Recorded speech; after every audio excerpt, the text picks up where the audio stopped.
I guess the thing I'd like to say to anybody who's wanting to create something or do it, you have to just follow through. You have to don't just talk about it. You have to figure it out, and you have to do it. You have to find a way. Whether it's through friends, family, whatever, you've got to find a way to get your vision put together, and you have to. The world needs us. It needs people to try to create things and create new ideas and to do it. And I think people would be surprised how many of them are creators. Actually, there's a big difference living in the world as a creator versus a consumer. And it's not that hard to consume. It's not that hard to critique, but it's very, very difficult to create. And I think more of us have the capability than we think. So my only suggestion is, if you think you have the potential to be a creator, do it. Make stuff. I mean, we'd be a better world if we had more creators and less consumers. Not that there's anything wrong with consuming, but I think being a creator and a thinker and originator is there's something very special, and I think each of us have the seeds of that in us. Whether it's doesn't necessarily have to be this kind of storytelling. It could be any type of art or so many different approaches and vocations. But try to create. Try to find a way to make a mark on this world, a positive mark on this world. Through your own hand, your own means. That would be my final word.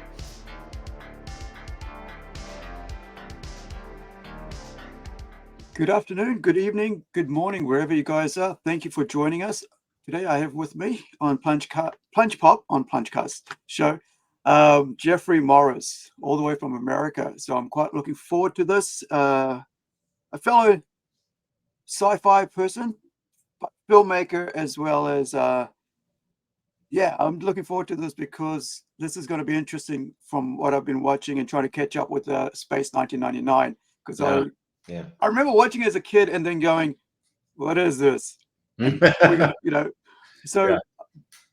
further ado, Jeffrey, do you want to just tell the folks a little bit about yourself, and then we'll get into it? Thank you so much. Yeah, sure, absolutely. I'm a writer, director, and I do production design as well. I'm very much into plausible sci-fi for the most part. I try to create things that have some sort of basis in physics and science, and that I'm a big science guy. Science aficionado, goes back to childhood for me. And I've got a company called Future Dude Entertainment. The name Future Dude comes from a blog that I used to run that dealt with my adventures. I work a lot with both Hollywood style projects, but I also worked with NASA and science. All walks of life, kind of in the sci-fi, science, those different realms that kind of come together with what I do. And I've done some short films, graphic novels. I've got a big feature in development called Persephone right now that has actors like Ming-Na Wen and Isai Morales attached to it, and done some animation, all kinds of different stuff. So, the main thing is, and I'm also currently developing a documentary about a love of mine since childhood, which is this spaceship right here. It's called the Eagle. It's from a TV series called Space 1999. So, I'm doing a lot of different things, but it's all about sort of telling cool sci-fi stories. Awesome. Mm-hmm. Thank you for that. Yeah. Like I said, when I was a kid, I grew up on Star Trek. So that's been my one thing that's consistent in my life. Yeah. Amongst all the other, stuff. But when I watched Space 999, I think I just didn't think the beige suits got me. It was like the costumes. I think it was like it's funny. It's so funny. You're the first person I've heard say that. I thought you were going to say, is the moon getting blasted out of the orbit? I couldn't get my head around that. But you're like, it's the suits. Yeah, because when you look at Star Trek, you got all these colorful suits. You got even with like Star Wars, even though it's just films at that time when this was coming around, well, when we saw it in New Zealand, right? So when we saw it here, it was about 80 something, and my dad's English. So, I still didn't get to see it because I think it was more geared towards adults. And I can see why, because it was quite a heavy, science things in it. I watched, I think I must have watched the first episode maybe a year ago back, trying to get back into older sci-fi. and I still couldn't, get my head into it, and just left it. And then just getting prepared for this, I thought I might as well watch these ships and watch what this is about and watch the show. And I could see why myself as a child couldn't get into it, and I Absolutely. was thinking, Yeah. because it was very, very science orientated, and Mhm. nuclear war and stuff. That's kind of dreary at that time. But and you weren't meeting all these flashy looking aliens, right? Yeah, And you're talking about the first season of Space 1999, yeah, right? Yeah, I mean, seeing that yeah. as a child would be really daunting. Trying to say, Well, so it's weird. I guess the thing is this. It's really interesting that you're bringing this up. I think it's a great conversation. I think Space 1999. Well, first off, it came along in a really interesting time, right? So I was like, I grew up watching the original Star Trek and reruns every day after school, right? That was a big deal. Space 1999, and so I probably started watching Star Trek when I was about 4, 5 years old, something like that. right. Okay. Before I'd watched a little Lost in Space. It was too silly for me, a little bit. There were elements I wanted to like about Lost in Space, but it was still a little, Yeah. Dr. Smith, anyway, but you got the thing with Space 1999 is it came along right between 2001: A Space Odyssey, the real Apollo missions to the moon, and then Star Wars in 1977, right? So it's like Space 1999 kind of was like dumped right in the middle of all that kind of empty space between the two. And it almost felt to me like someone saw 2001: A Space Odyssey and said, that moon base is really cool. We should tell a story about a moon base. And then someone else said, yeah, but Star Trek's really cool. They're traveling around the galaxy. And so someone was like, well, how do we put those two things together into one idea? So so let's have a moon base, but let's have the moon base traveling around the galaxy. And I can completely understand why for some people they have a really hard time getting their head around that. It's interesting because it's such a weird mix in that it has this very interesting, seemingly plausible concept of a moon base with these buggies and the eagle and all, right? And then you've got this, and the idea of even storing nuclear waste up there and all that sort of thing. That was interesting. It's kind of interesting, right? Like my head didn't get that as a child. Yeah. What were they doing there? Well, but then they do this like, well, then it explodes and the moon is now flying away from the Earth and flying out of the solar system and flying up to other planets and all, and then it is a challenge to kind of and I even as a child, I was like 7, 8 years old when I watched it first run. I will say for me, I dug the seriousness of it and the heaviness of it. Right. I was not a typical child though, because I was really into space. I was really into this Apollo program, and I studied that stuff. I knew a lot about it as a small child, right? I mean, it started. I got interested when I was about 3, So seeing Space 1999 for me felt like this extension of the world that we were actually in the early 1970s, right? So in other words, if you said we're in it was made in 73, 74, aired in 75, right? They started in 73. The world they depict 25 years in the future seemed like something that could happen. It's as far as the eagle and the base and all those sorts of things, right? Right. And so I think that was what was interesting and intriguing for me. And there was a seriousness to it and heaviness to it that actually, for me as a child, I kind of dug, because I kind of was like, well, if you're going to go up in space, it's kind of serious.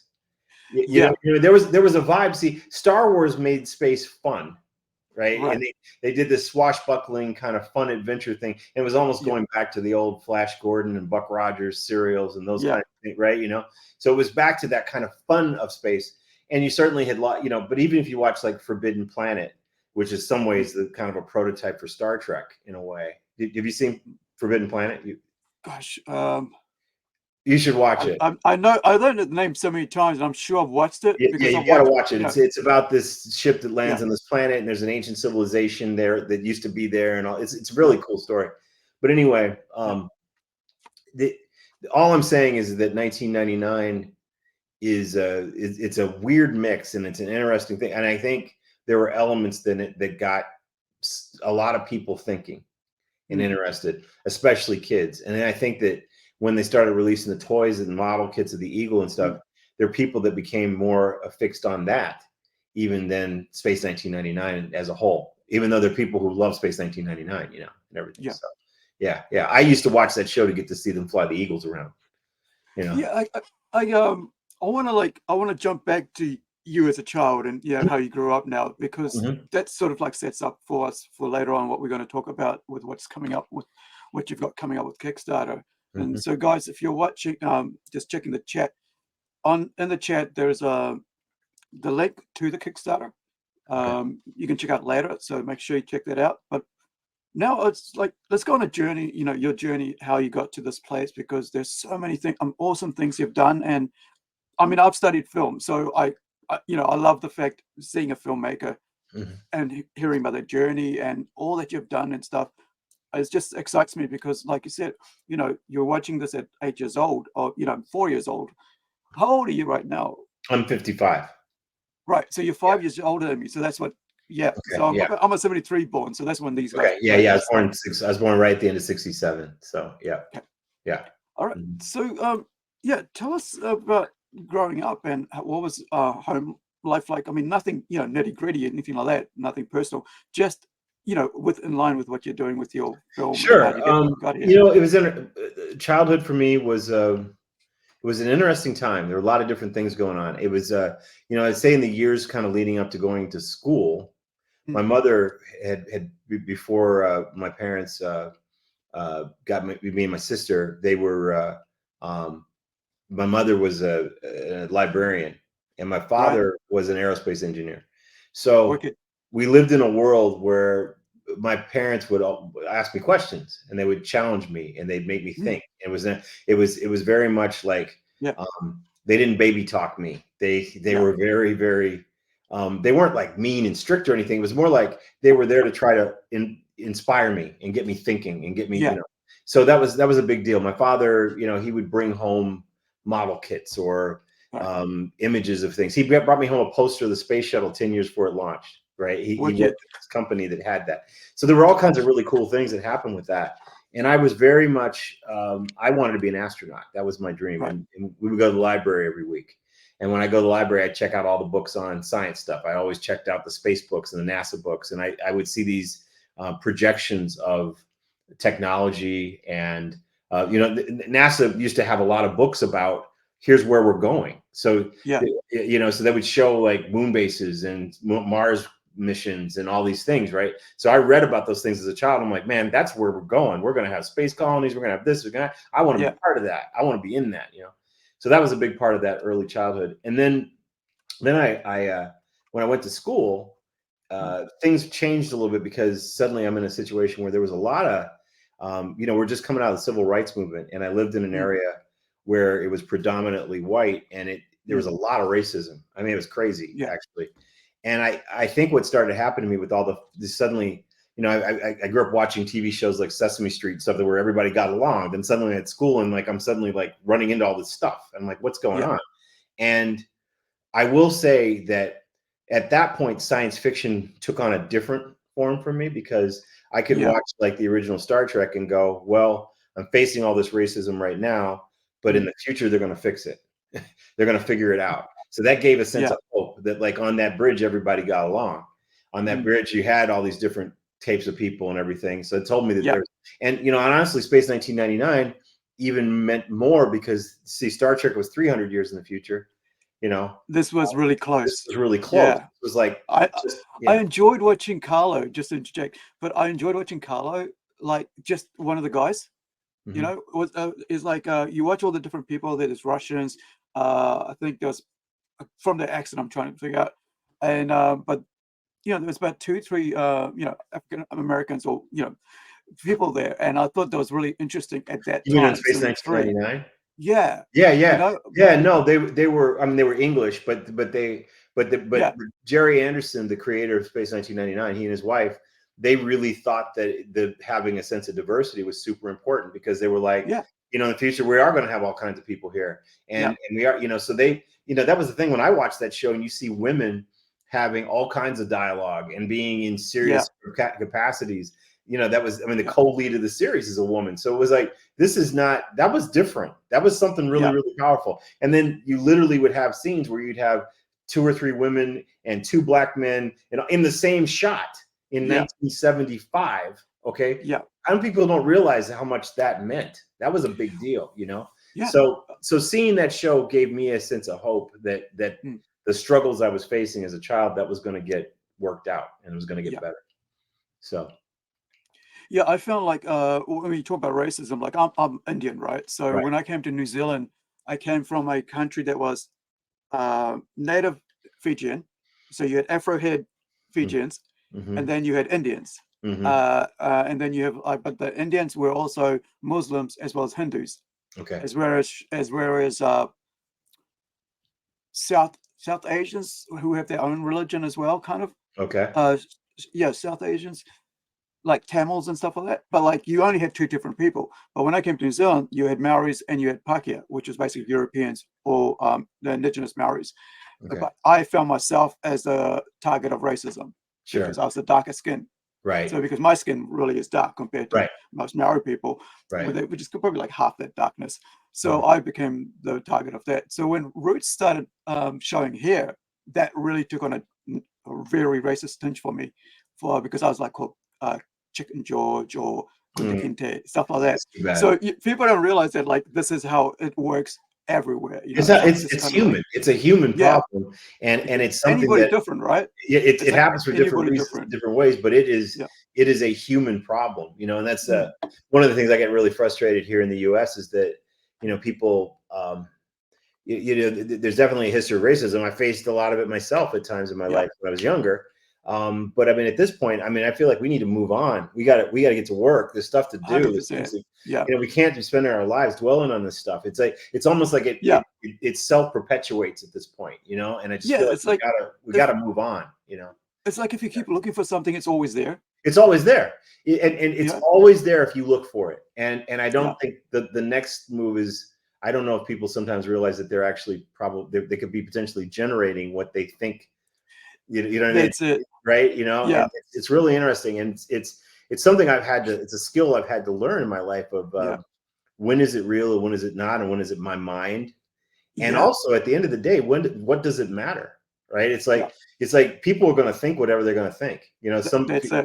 You know, there are people are going to think you're the greatest thing in the world, and people are going to, you know, treat you like you're garbage. It's just it all depends on the person, and at the end of the day, you got to decide who you are and what you're going to go and do and accomplish, you know. I had a neighbor who was was going off at me one day, and then I realized I was thinking, is he being racist or is he just being belligerent? Turned out he was just belligerent. Yeah. Oh, absolutely. He was just belligerent. Well, that's the thing. Alcohol, belligerent. Exactly. It was like everybody. I don't know that again, there are things that I'm not trying to deny that racism doesn't exist, but I will say that there are things that sometimes people are ascribing to racism. It's just somebody being a jerk. Yeah. You know, and it's just, or you're just disagreeing or whatever it is. You can't just always assume. And again, what does it, for me, it's like, can they stop me from living where I want to live, living the life I want to live, having the job I want to have, doing, if race is getting in the way of that, we've got a problem. But if it's just someone's opinion or someone's view, whatever. Yeah, I got stuff to do. I don't have time to worry about what they think, you know.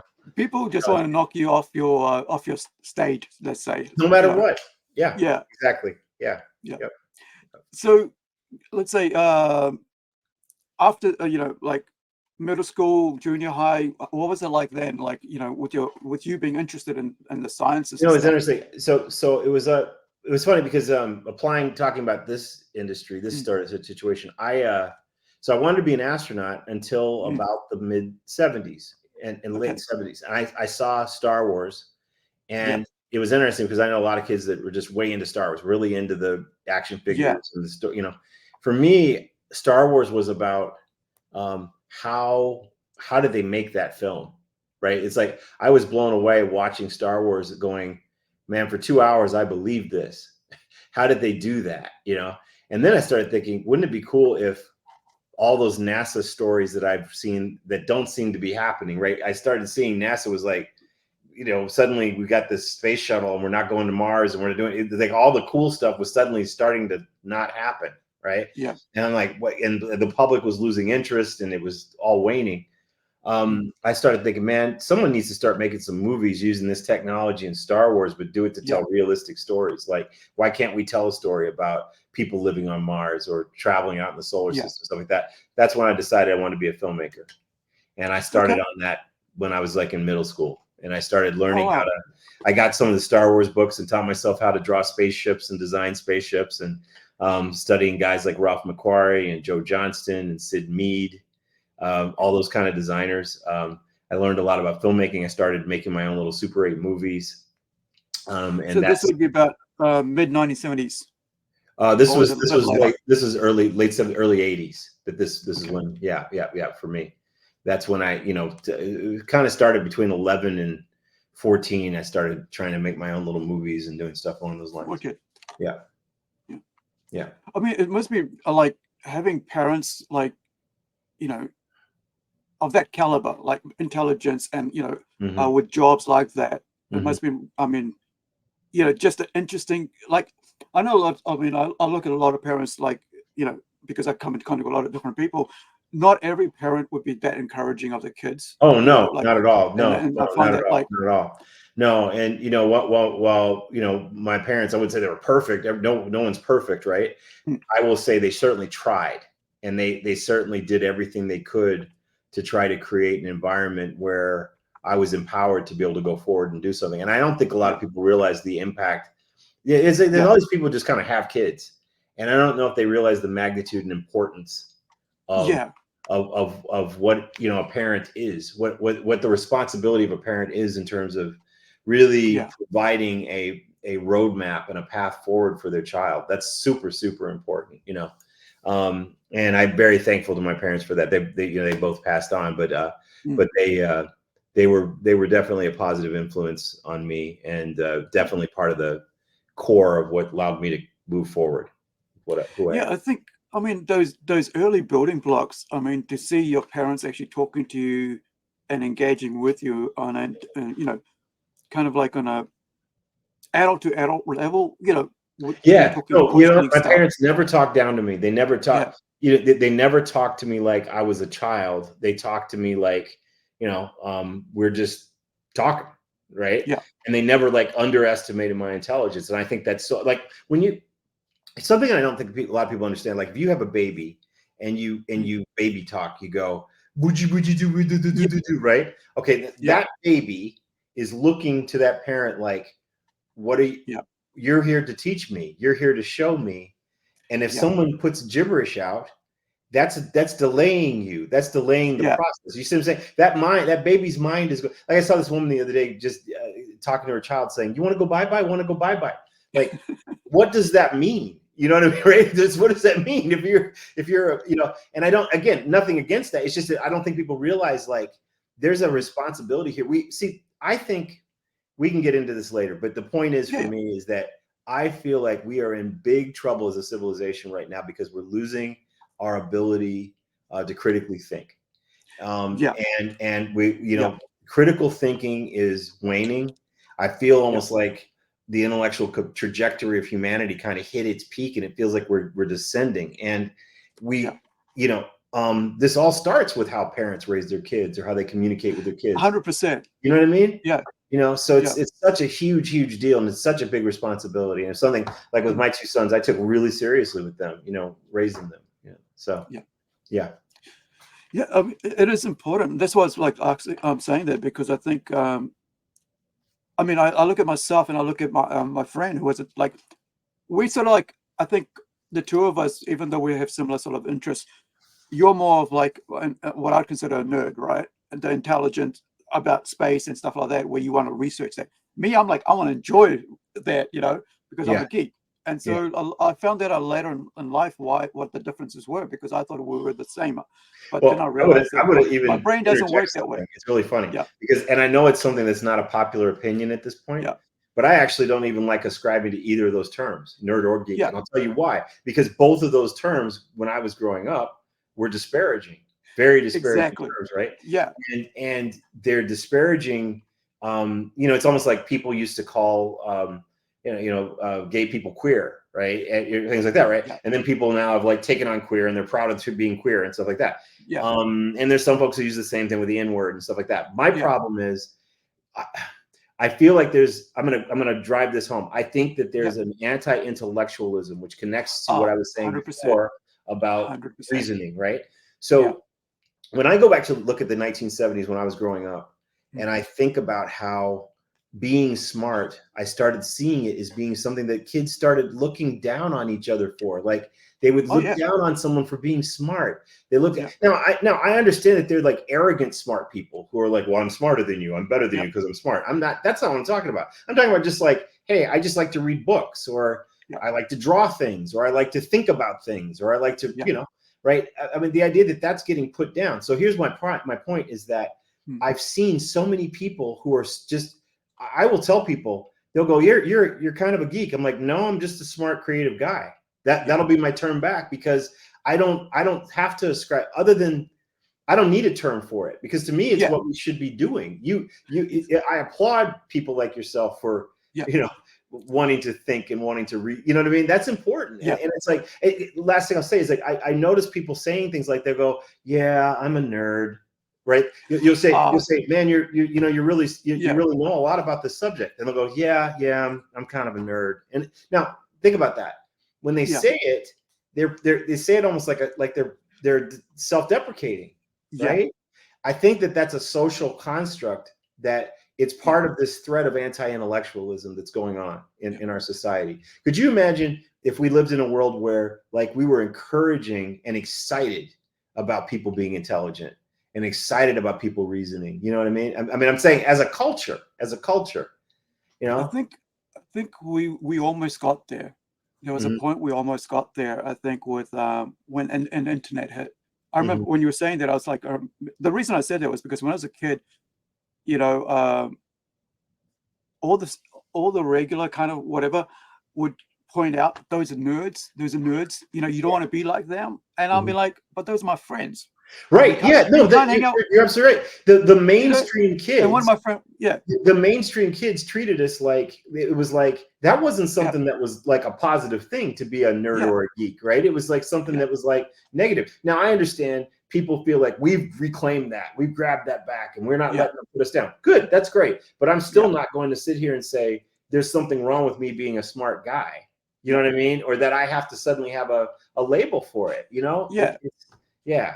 That's all. I think, like, if I want to know something, I always go to the smart person in the room. Right. The person who knows about the subject. And I think that's something, I love being around people who are smarter than me, because that means that I'm learning something. If I'm always the smartest guy in the room, I'm in the wrong room. I need to learn, and I want to learn, and it's important. It's really, really important. So, I just think that we shouldn't be, again, it's interesting, because I know people who can tell you any sports statistic in the world, right? Yeah. But that's totally cool. That's totally cool. It's not nerdy or geeky to know all these sports statistics and all. You know what I mean, right? But if you know something about geology or it suddenly you're a geek. You get it. Yeah. I just. We come from a like, New Zealand's very well known for rugby and sports, right? Yeah. So I mean, we weren't like, there's no such thing as jocks in New Zealand, right? And but there is jocks in New Zealand. So you got the sports. So you got the parents will always like, the male parent will always like be supportive of you doing sports, but not you being smart, not you not studying hard. But what I did notice was that a lot of the European parents would support their European kids in getting smart. However, the non-European parents would support their kids getting into sports and music. I came face to face with this a couple years ago, about 2019. Prefects. There was a scholarship thing for prefects, and I noticed that the Indians, Asians, and the Europeans in the room were going towards doctorates, the sciences, like some engineering sort of things. However, the Polynesians and the Maoris we're going towards music and arts, music and sports. Mm-hmm. I want to go to sports thing and this, and I want to go to music school for this. And I was like, later on, I posted online that's what I just ran into. Like in a room full of about 30, year 12, year 11, whatever. I think it's about just before college. I think it is for you guys. Mm-hmm. So this is like junior high. And I said that, and it's, somebody said, "Oh, that's because that's what they're geared towards." It's like, but that's really not good, Right. because if you have a whole society, culture that's geared towards, and this is Polynesian people, right? Mm-hmm. Geared towards just the arts and sports. What you're going to have is that's the only thing they'll look for. Right. Excelling at. Well, and then right? who's going to be in charge of the economic situation then, right? Yeah. And so then they will people always sit complain there, about those guys not making it. people will do the thing of like going, well, those folks are always in charge and they're in charge. It's like, well, okay, how many of us are trying to work to go be in charge as well? That's what I always get back to. And it's like, it's very interesting because I see the same kind of thing happening in the United States where, when I grew up, let's go back to that. So when I was a small child, kind of up until junior high, I was like one of the only kids of color, right? Okay. And I went through a form of racism with that. But then suddenly we moved to a different part of the United States. And next thing I know, I'm and you've got like 30% of the kids were black. And I was like, this is going to be great.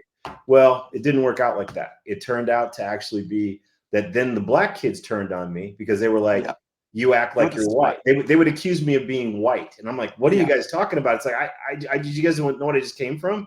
I'm like, I'm just a person, right? And so it was very disillusioning for me to go through racism for whites to then go through sort of racial stereotyping with blacks. And this assumption that like, as a black person, we do this, and this. I'm like, well, I don't do any of those things, but this is my skin. And I'm not trying to be white. I'm just trying to be a smart guy. I'm just trying. So it took me a lot of years to kind of work through all that and go, you know what? Y'all can do whatever you're going to do. You guys want to be this and you guys want to be that. You go ahead and do that. I'm just going to be over here just being a person. I'm a human being. And I want to be around other humans who are all doing their best. I don't care what race they are. I don't care whether, male or female. I care about who are you and are you trying and doing your best? And are you bringing more good to the world than you're, what I mean? Than you're taking from. That's what I want to deal with, because this race stuff, that's just melanin, right? Or culture or what I mean, literally like a cultural thing where there's no genetic thing making somebody speak a certain way or to have certain interests. It's not genetic, it's cultural. Yeah. We'll talk about that. Like, so they did a movie called, I think it was Catwoman or something, animated movie, right? Mm-hmm. They took people who spoke, no specific accents and gave them accents in the movie. And I was like, why?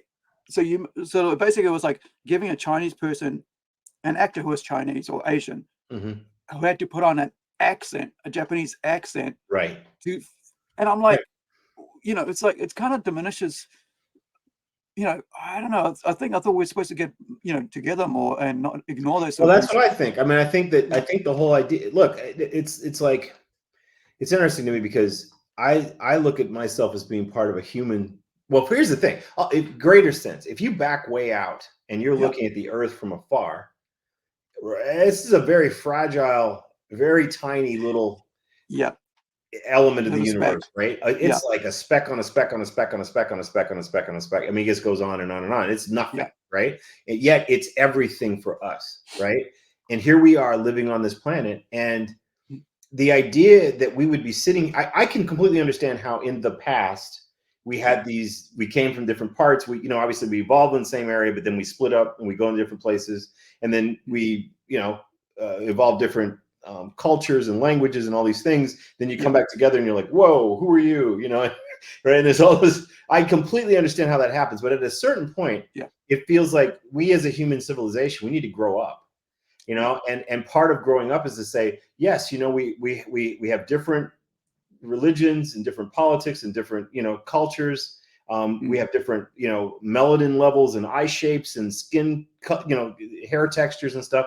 But at the end of the day, we're humans, and we're all within, from a DNA standpoint, within a few points of the same, right? So it's sort of like we need to be focusing on what unites us and get together and work together to make a better world and actually become a better part of this universe, right? That's what I would be doing as a species, We would succeed at so much. Oh, I know. It'd be a different world. It'd be a completely different world. And I often think about, like, I fantasize with the idea of, like, what would it be like to, start a school where the beginning, starting in school, it's not this idea of indoctrinating about any of these sort of cultural patterns and all these things that we've been, but more like talking about science and the universe and, inspiring critical and creative thinking and capacities. And that's what you do with children from the beginning, right? And you're inspiring them to become citizens of the universe, as opposed to, you know what I mean? These limiting little buckets we create, I kind of feel like, for me, and like, late mid 80s was like that for us in school here. But then also, you always had that division, like I was mentioning, how, rather than teacher going, those guys, to get ahead in life, you should be smart, because that's going to be a long life. It's like, if you can play sports for so many years, what happens to you when you get hurt? Stuff like that. Absolutely. Teaching people about. And by the way, I've always been an athletic person, right? I am Same. Athletic, and I I'm not against athletics, and nor do I think that athletes are dumb. I don't. It requires quite a bit of intelligence to be good and excel at athletics. I'm not saying it, but there is a big difference between. See, I think I think athletics should just be part of being a well-rounded human being, right? Is that right? Because it's healthy, right? It's just because I think there are plenty of smart people who neglect that, who don't work out and who don't take care of themselves. You know what I mean? There's like it's like they live too much in here instead of taking care of it all. So to me, it's all about balance. So when I talk about an intellectual society, they're also physically fit. They also are encouraged to take their health seriously, and to support each other in the environment. That's all part of it too, So I just want to say, I don't want to make it come across like I'm anti-sport or anti-athletics. It's more what I do think is a problem is the place that it has in our society, right? It's 100%, right? And I would align. I even have to align. And as somebody, and it's funny to say this as someone who creates entertainment, but I still feel like what we're doing with entertainment and sports, really, in terms of it is a form of entertainment, whether people know it or not, right? When we're watching sports, it's like we put entertainment on such a pedestal. And it's like we don't realize, whereas I think it should be part of our lives, but I would rather that we put our intellect and our growth and all that stuff higher, than being entertained. That I think we'd have a different society. Well, I used to play sports since I was a kid, like from like soccer, rugby, volleyball, badminton, anything I could do, I would do it. Rock climbing, everything. And but I had to stop there because I had a car accident. But I just enjoy watching people do that, because you're talking about health and eating and stuff. Because I watch I'm a huge fan of wrestling. But I read more about wrestlers now and about their lives now than I do the actual wrestling matches they have. And so somebody, one of the young ladies was talking about on the they did the news about her, and she's saying, I'm supposed to look after my body, I know that, but come 11 o'clock at night, I just want to binge out. And I don't want to have a bit of ice cream, and so I think there is a lot of intelligence there, and it's not diminishing that, but like I think we just put the focus differently when it comes to sports, and we aspire greatness to sports, right? Greatness to intelligence and about business and learning of those side of things. But I think just well, and again, it's not just that. I think we're putting a lot of again. I don't want to make it sound like I'm a fan of things, right? Okay, but it's just that I try to balance it. It's like that shouldn't preclude me from reading a book or working out. You know what I mean? It's like I can be a fan and I can also do these other things, and Yeah. it's about being balanced. That's what I think humans are missing right now, right? We get so Yeah. skewed in one way or the other. We get way too far in one direction, where it's like, how about we find a middle where we can play around with all of it a little bit, you know, and learn and grow and evolve. So Well, yeah. that gives me a good segue into middle school. Yeah. So what was that like? Middle school for me was probably the most frustrating aspect of my life at this point. I think middle school, the high school, you know, so the ages kind of like 13 through, you know, Teenage years. 17, 18. Yeah, those years, Yeah. because, you know, that was, again, as I was telling you earlier, it was very disillusioning. And I felt like there was so much of this, anti-intellectual bent with the young people, and there's so much all these cliques. They would, you know, this group would hang out with that group, would hang out with this group, would hang out with, you know, and I was always like, gosh, I mean, why can't I be friends with someone over there? Or why can't I be friends with, well, I like that guy. Well, you can't be friends with that guy if you're in this group, you know, that kind of stuff. And those divisions were very frustrating and disillusioning for me. You know, that's the negative side. But the positive side is it was the 80s, and it was a time period where there's never been anything like it in terms of film. You know, we had things like, I think about like years like 82, you know, and, you know, or, you know, with all the cool movies that came out in 82, right? And, you know, stuff like Tron and Star Trek 2 and, you know, and all, you know, Blade Runner and all this stuff. It was like, it was amazing. Dude, it was an amazing time. My number one film in the entire world. Nobody will ever say that's not the best. It's like Blade Runner is my number one.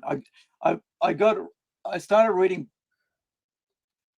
sci-fi because of Flip K. Dick, you know, and really getting into it because of that. I think, but you're right. Like, the 80s were amazing for film. Yeah, and so there was a lot of there was media there that made me feel a lot. That was where I started.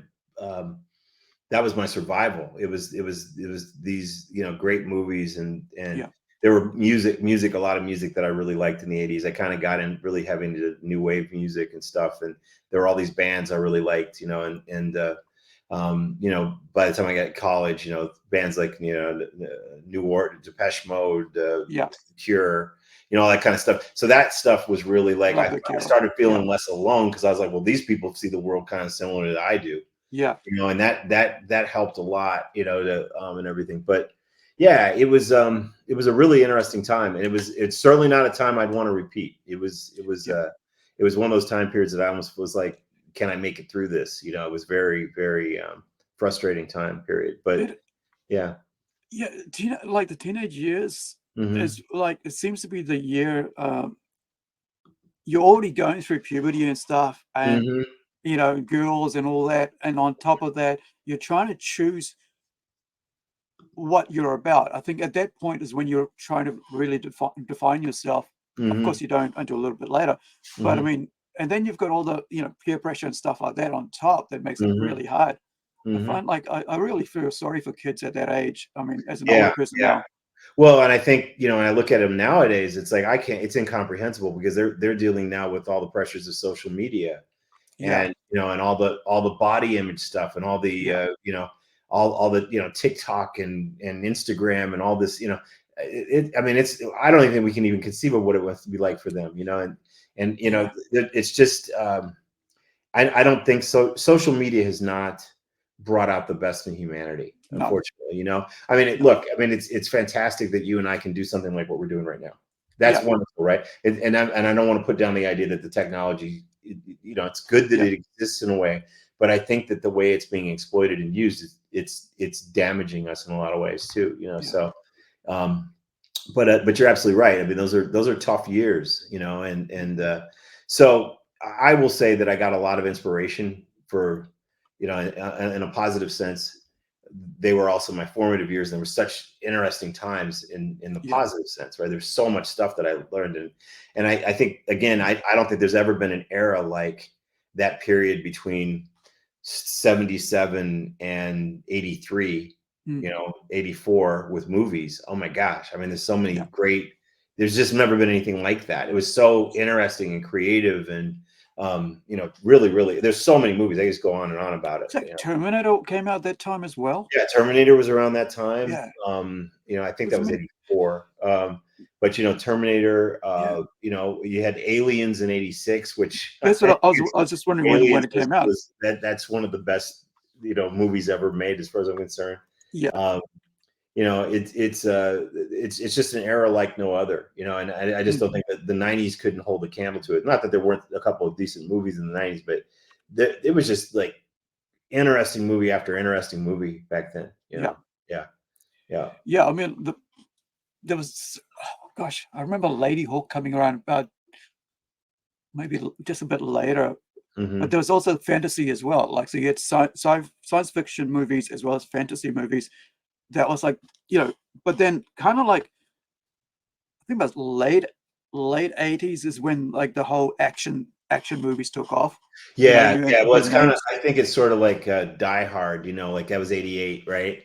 Yeah. And which was fantastic. But that was when that started kicking in, and then it became the action movie thing, right? I mean, you obviously had the the Stallone, like, First Blood kind of stuff and everything, but it was, but it really became a thing by the 90s.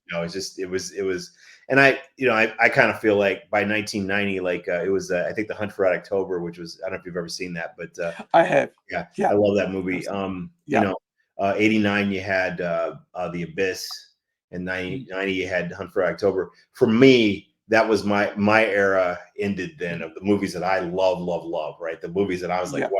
Now, again, I'm not going to say that in the 30 plus years since then, there haven't been movies I liked, but the movies that I truly, truly think redefined the medium, and you're right, both in sci-fi and fantasy, there were movies like Dragon Slayer and, all kinds of cool stuff.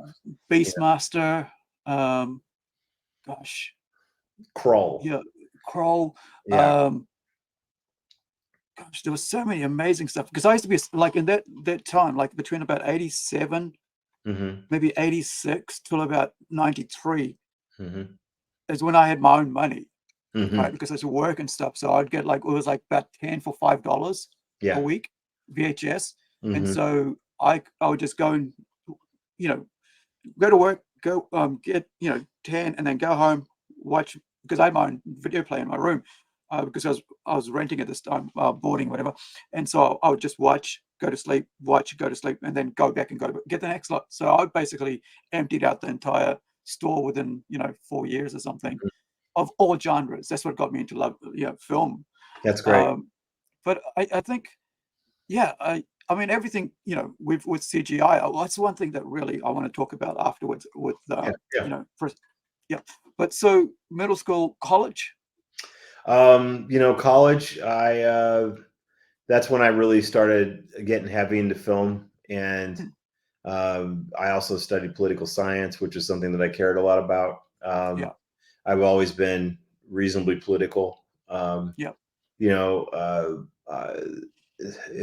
I guess it's just kind of part of being a human to me, or being part of a civilization, is that you pay attention to these things. And I was going back to childhood, is like, just like I paid attention to the space program and stuff like that. I was aware of Vietnam War, or Nixon's situation that happened. There are all kinds of fascinating things that happened in the world of politics in the 1970s as well. And I was a little kid, but I still knew about it, and I still paid attention. I would talk to my parents about it. So I've always had that political angle to me. So that became part of college for me. And I think that was when I really started coming in my own. I really started, finding my own look and feel. And, I grew my hair long, and, I was a different guy then. I kind of became doing my thing. That's when I started figuring out and doing my own thing. And it was like, I wasn't under my parents anymore. My parents, was interesting. My parents didn't want me to be a filmmaker. They actually wanted me to go down a path of something like engineering or architecture, or something more, more of a discipline. Get in there, do something you can make good money, And I wanted to make movies, because I thought about being an architect. I actually almost went to college to be an architect. And then I also considered being a commercial pilot. That's another angle I thought, right? But I decided that making movies let me do everything. Like Right. I could design a house, I could design buildings, I could design stuff, create worlds. I could Yeah. I could pretend to be a pilot. I could do anything I wanted making movies. I started Yeah. thinking like if this was all because part of it was like I looked into being an architect and I was like, well, okay, can I build really design cool futuristic buildings? It's like, well, not really. I mean, most architects like, we figure out we're designing a bank Yeah. and there's just the way banks look. And we just want to Yeah. make sure that the bank looks like a bank, and so you Yeah. might be able to make it a little interesting, but you know what I mean? It wasn't going to Yeah. be like, I'm not going to be You like, still, it's the mold. There's a mold, and you yeah, can't really yeah, create yeah, too much yeah, of the yeah. mold. Yeah. I wasn't going to be like Hadid, doing these massive, amazing, you know what I mean? It's like, maybe I could, but it's not, the odds were, now I can do whatever I want, right? I can Yeah. design all kinds of stuff because Right. I'm in the world of creativity and movies. So I think when I pursued going down the path of film, it took my parents a few years to get into it. But once I got out of college and I started my own business, I moved to here where I live in Minnesota. Which I don't know if you've been over the US, but it's in the central part. Okay, so Okay. as far as the US is concerned, we're kind of in the middle, what's called the Midwest, and I'm in the north part of the Midwest. So, so during the winter, it can get very cold here at times, and a lot of snow and things like that. And but then it actually gets pretty warm during the summer as well. So that's the thing. So I'm in so I'm based in the Midwest, and which also was interesting because I kind of had a choice between going to California, which is where Hollywood and all the film stuff is. But there was a lot at the time, the musician Prince, he's from here. And Okay. and so Prince, and then there were movies being made, all kinds of stuff. And I wanted to be part of that. So Right. after college, I came up here and I decided to become part of that. And I did eventually become part of it. I ended up working with Prince some and doing stuff. And I directed commercials and music videos and that kind of thing. So that became kind of the basis of me launching my career, Yeah. Awesome. So, yeah. So, yeah. Well, let's hit up Prince for a bit. Like, is this after doing commercials and stuff, or was it like doing short films and then onto that? The Prince stuff is funny. It was kind of almost early on because I I was again, I was much more part of that whole thing. I used to do dance choreography and I DJ'd, and these are kind of my things I did to make a living while I was trying to figure out my film career. And I actually ended up I was more of I had to decide actually about 1990. I had to make a decision. Do I want to be a musician or do I want to be a filmmaker and business guy? And I eventually decided to become a filmmaker and business guy because, again, I just felt like there was much more of a basis and a possibility for having stability and a future to that. Whereas musicians, it's kind of like anything. You get a certain number of years. And I mean, there are some musicians that obviously pull it off and do it for a lifetime, but it's a challenging industry. And look at where it is now. I mean, it's and so, I was doing stuff in front of the camera with kind of the Prince entourage and things like that. And then it was during that period that I decided that I wanted to for sure be behind the camera. So, so that's when I went from there. And then I started working on music videos and stuff like that. And commercials. So I went from there. So then getting into film, that kind of happened later on, later in the 90s for me. Go ahead. How'd you get, how'd you go from, like, what was the transition from coming out of college and then going into setting up towards, into film? So did you start with commercials? How did you set yourself up? Or did you work for somebody else? So the first thing I did actually was graphic design because I wanted I wanted to make sure I could make a living. So I did a lot of I would do things like design business cards and menus and letterheads, things like that. But it was stuff that kind of kept the lights on, right? And then at night I would DJ at clubs. And so all that was a way to kind of make some money. And I knew I wanted to direct movies, and I knew I wanted to go. But I was like, it never made sense to me that it was like, so I would see people in LA, and the problem with Los Angeles is like it's saturated with thousands and thousands of dreamers, people who like want to be actors, want to be filmmakers, want to be and some of them pull it off, but it's a really small, and you're really fighting for the oxygen in that kind of environment when there's so many people there, right?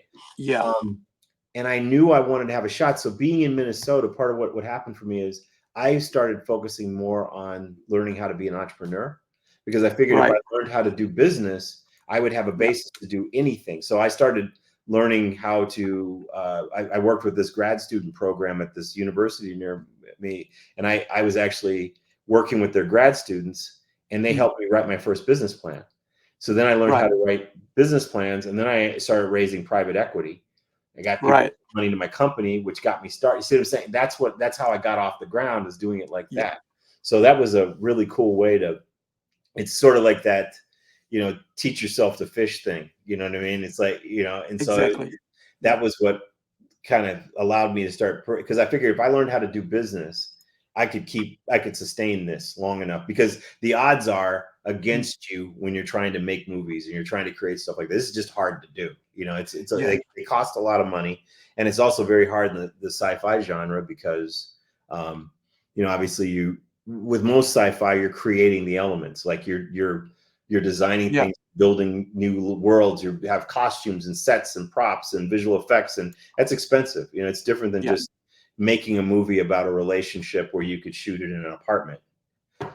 Right? It's like, You don't really need that money. you don't need a lot of money that, to just go find an apartment somewhere, right? Yeah. So so that's what I did in the early 1990s, was really focus on learning how to run and do business, create businesses, and that sort of thing. And about then was when I really started getting respect from my father for being, because he started realizing that how hard I was working, and that I was actually working at it from a business angle, as opposed to being some dreamer creative guy. So yeah. I think that's something that's really lacking in the arts, like the idea to actually learn business. Yes. And I think that's why a lot of people, kind of end up either destitute or being ripped off in the arts, because, they kind of, like, I've always, like, kind of, like, I remember I mentioned this before, but like in previous, but like the difference between being an artist and being a poor artist, is Yeah. not knowing Well, business. I couldn't agree more. I mean, one of the things that I always thought about is, like, I would run into people who were artists, and they're doing stuff in their basement, and I Yeah. was like, well, I don't want to just do stuff for me and my friends and family. Yeah. It's like, I can't make a living. How do you make a living off of that? Number one. And then number two, you want to get it out to mass audiences. You want it to be a success. You want it to be, so to me, the conduit between having a good idea and getting it to a mass audience is understanding the business elements. And I couldn't agree more. I think that a lot of times it's the same thing. If you look at like a lot of sports players, right? They'll suddenly get a big contract, and then they blow all the money, right? Because they don't know how to do business. No one taught them, here's what you do, here's how you handle that money, here's how you manage this, here's what and so for me, being an entrepreneur became a foundation for being able to actually create art. And the point to me is, for me personally, the reason behind creating the art is that it can have some sort of potential commercial impact. Otherwise, what am I, I can do art for myself, sure, but you want it to succeed. You want it to go forward. That's the point. I think if you're not able to make money off your art, then you can't make more art.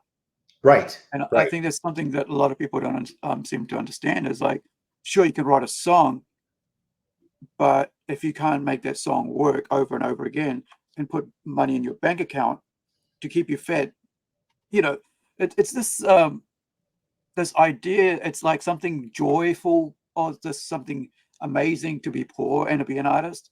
Mm-hmm. I just don't understand. And it's Well, kind of I weird. also think that a lot of those folks who are in that situation, they're relying a lot on other people at that Yeah. point, right? Yeah. And I've never been a guy who wants to do that. It's like I'm all for opportunity, and I'm all for collaborating. And hey, I've had so many people who've been willing to help me along the years. I couldn't over the years, I wouldn't be here if I didn't have Yeah. the generosity and support of so many different people to help me do this. And they still are, but I also still try to pay that back and pay it forward to other people as well. But to me, again, it's like, the one thing any of these people could see when they look at me is, he's trying to do this. He's trying to build a foundation. And I have employed lots of people over the years. I have been able to provide a living for others through the fact that I built an infrastructure around my art.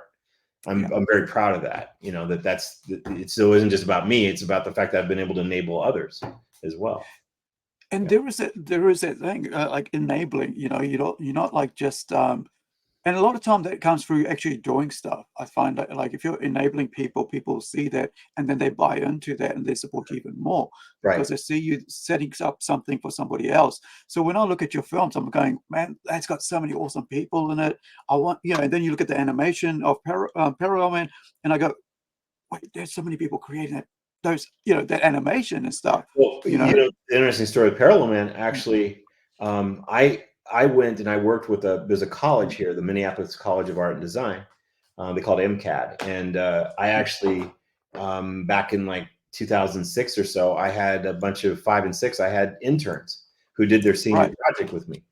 Well, some of those guys who did the senior project with me, I'm still working with them now 16, 17 years later. So what happened was when I did Parallel Man, I actually put together an in-house team that was based upon a lot of those college students that I worked with. Awesome. And we all came together, and that people were like, how did you do that? I'm like, well, we did that because I pulled together some super creative young people and we all worked together. A lot of us, we were doing this thing virtually years before COVID. We did that with people in different parts of the country and the whole thing. We pulled it off and it turned out great.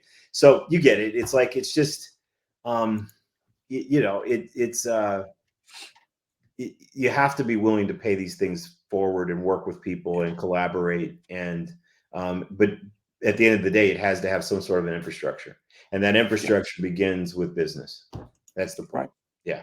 And if you don't figure that out, sure, there are people who get lucky, and then they get lucky and they made something and somebody jumps in and said, this is great. But all I know is if you aren't lucky, the only way to get there is if you work hard and you have an infrastructure that makes sense.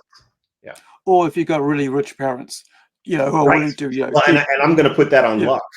You're lucky enough to be born into it. Yeah. You know, and it's funny because like my father always said to me, he's like, man, I wish I had been wealthy enough to support you to just go do your ideas. I've often said, man, if I had millions of dollars, I'd be a billionaire right now because of how hard me and my team work. You know, and I look at all this garbage being made, and I'm not saying, hey, I'm making better stuff than everyone else. That's not my point. It's just that I know there are a lot of very talented filmmakers out there who, and artists and writers and musicians, and they just need a shot. They just need somebody to say, this person's got some talent, give them a shot. And a lot of people who are getting there and getting a shot, some of them are getting it just because they knew the right person, or like you said, they had rich parents, or they, you know, some reason that's leading them to do this. And it's like, man, you know, it's very frustrating because then you see what they create and you're like, okay, you just took an opportunity that many of us would do anything to have, and you made that. You know, it's really, really something to see, you know. So. Yeah, I mean, I've often thought, like, if I was born rich, but then I was like, where would I be though? You know, would I squander that? You know, I mean, I've squandered a lot of my youth, another point, right? Yeah, you don't really know. Like I could sit here and second guess and say, well, if I had only this, I could have that. You know, it's like, you know, it is what it is. In some ways, this has been a hard road, but I kind of feel like it's finally starting to. It's really weird. Going back to Space 1999, it's really interesting because when I really think about this journey, I actually think my journey to become a filmmaker began with me sitting in the living room at 7 watching Space 1999. And then to sit here now and be making a documentary about Space 1999 and working with these actors and meeting, you know, I just got to meet Barbara Bain, the co-star of that show, last week in Los Angeles, and to sit down with her and have lunch with her. And we really connected. It was amazing conversation. I never in a million years would have thought that 50 years, you know, almost 50 years later would be watching this stuff and being part of this and sort of becoming a voice for this. I don't know how to describe it other than that. It's been fascinating, and it's I'm still getting my head around it. You know? Yeah, it's kind of like synergy. You know, you're chasing your childhood dream without even realizing you've been chasing it. Yeah. Because, you know, I think that's a difference between having supportive parents and not having supporting parents as well. because if you're watching that and your parent goes, well, go outside and play, what are you doing inside watching this? There is that also.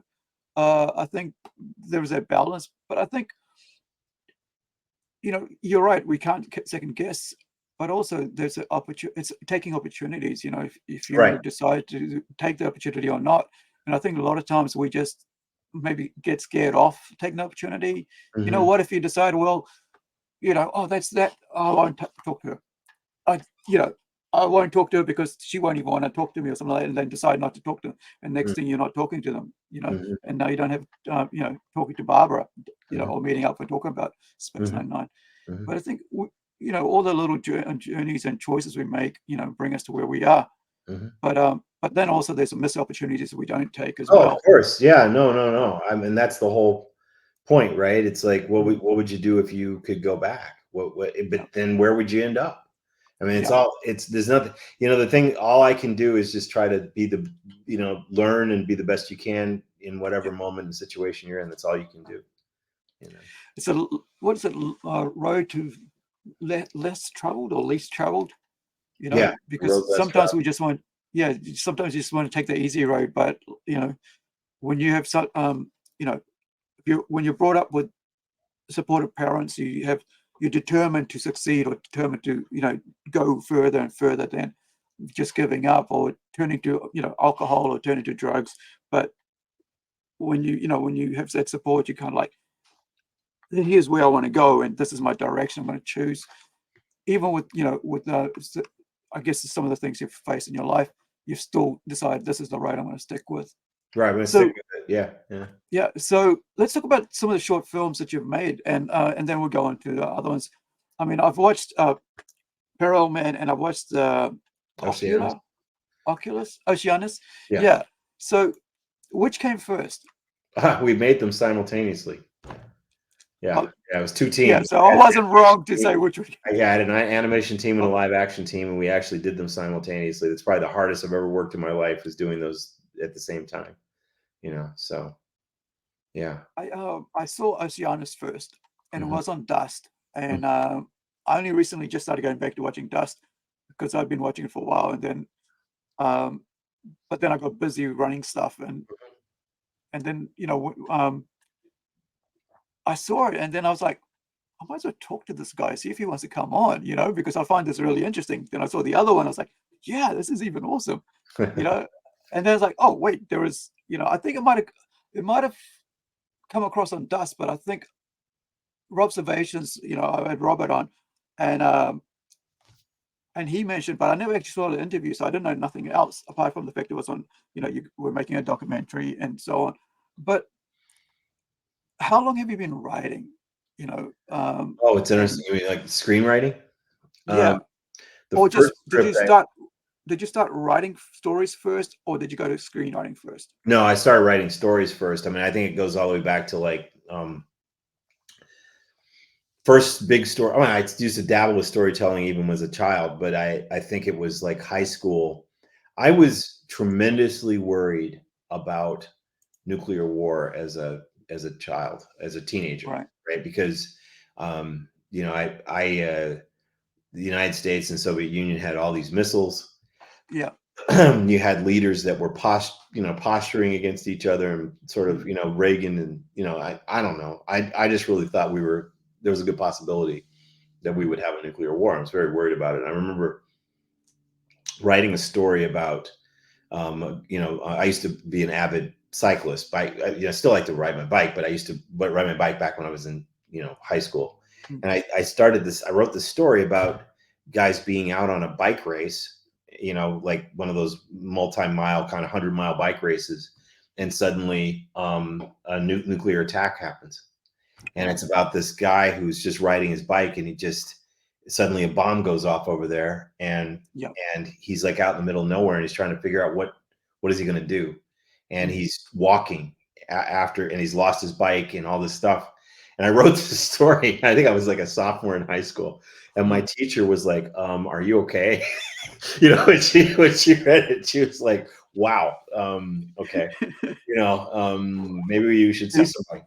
No, but it was a very dark story, and that was one of the early stories I remember writing. I remember by my senior year writing, I wanted to tell a story about a group of scientists who made the first propulsion system that could go the speed of light. That was a story that I kind of came up with when I, Yeah.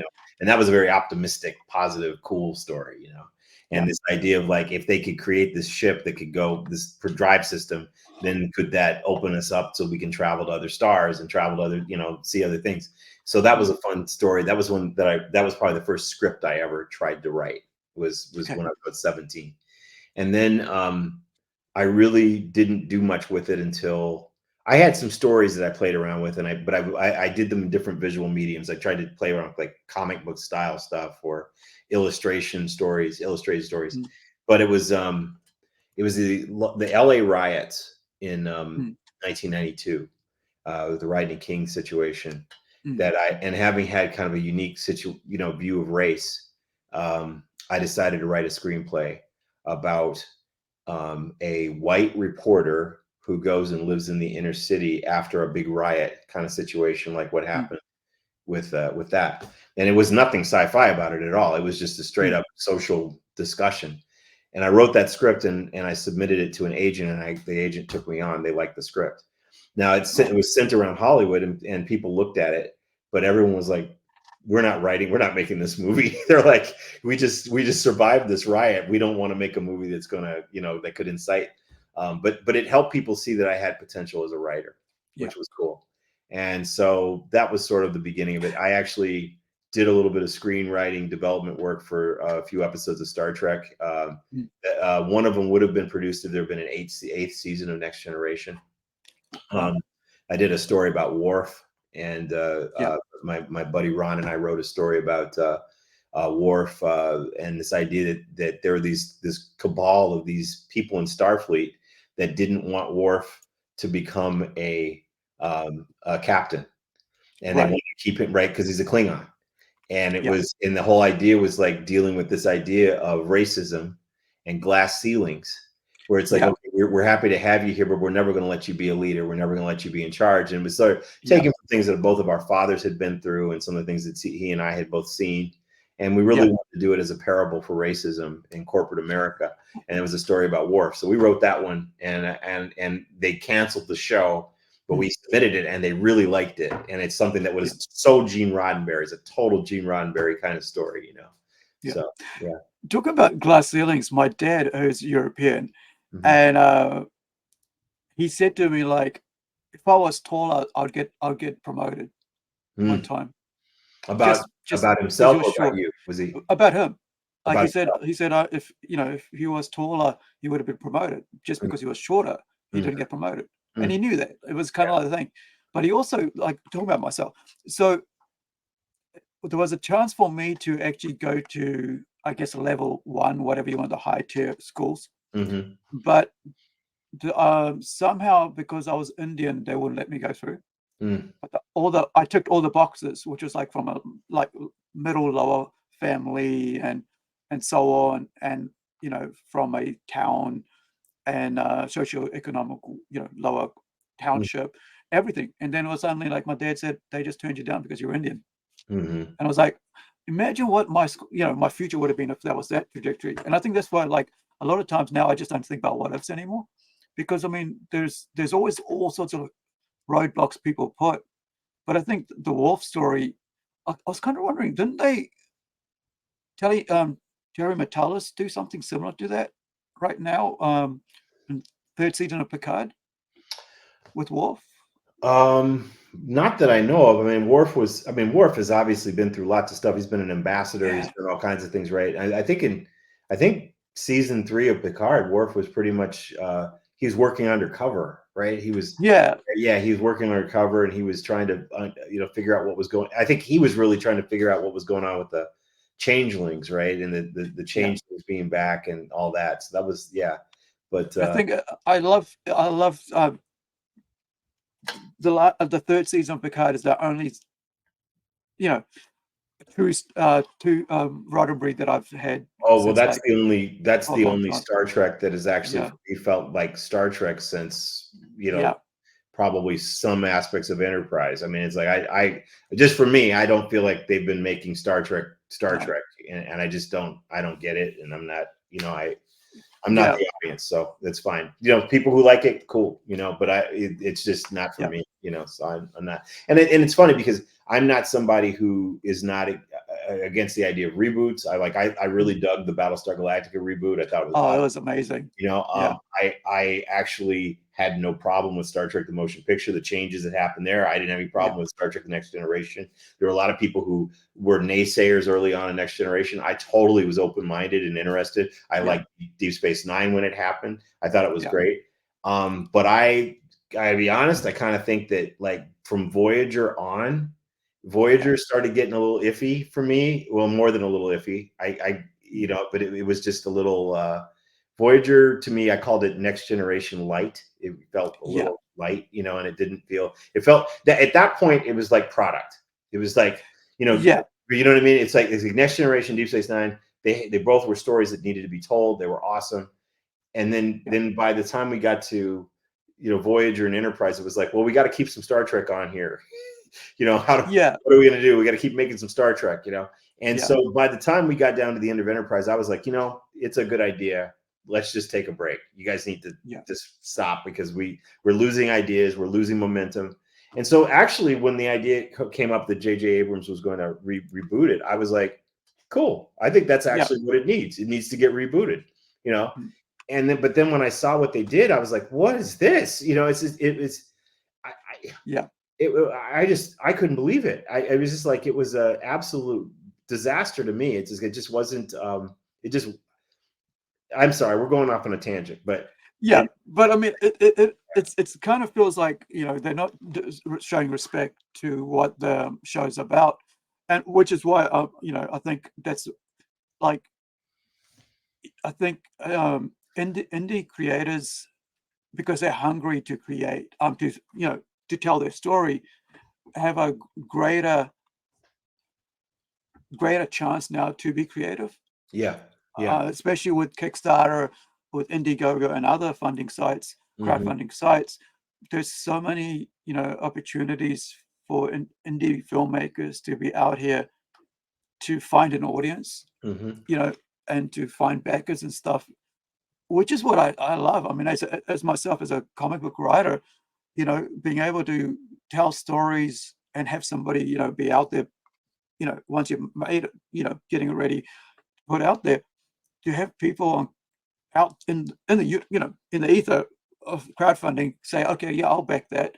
And I think this is why I'm very supportive of anything that's been done by crowdfunding.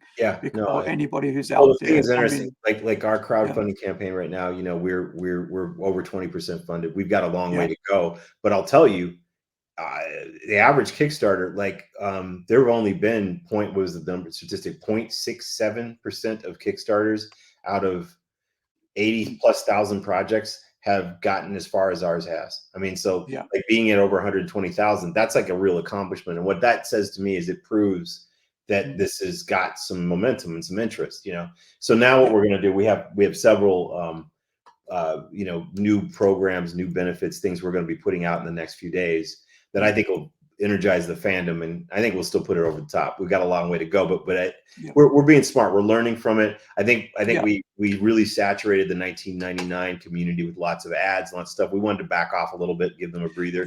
This last 10 days or so, we're going to hit them hard. We had some cool stuff coming. So I mean, we did a Kickstarter, and I threw everything at it, and I learned from that, just like yourself. There's a different way of doing things, but I mean, I think that's a learning curve. I think it's a huge learning curve. We learned so much in the last couple of weeks about how to do this and how to best promote it and all that stuff. So it's cool. It's all good.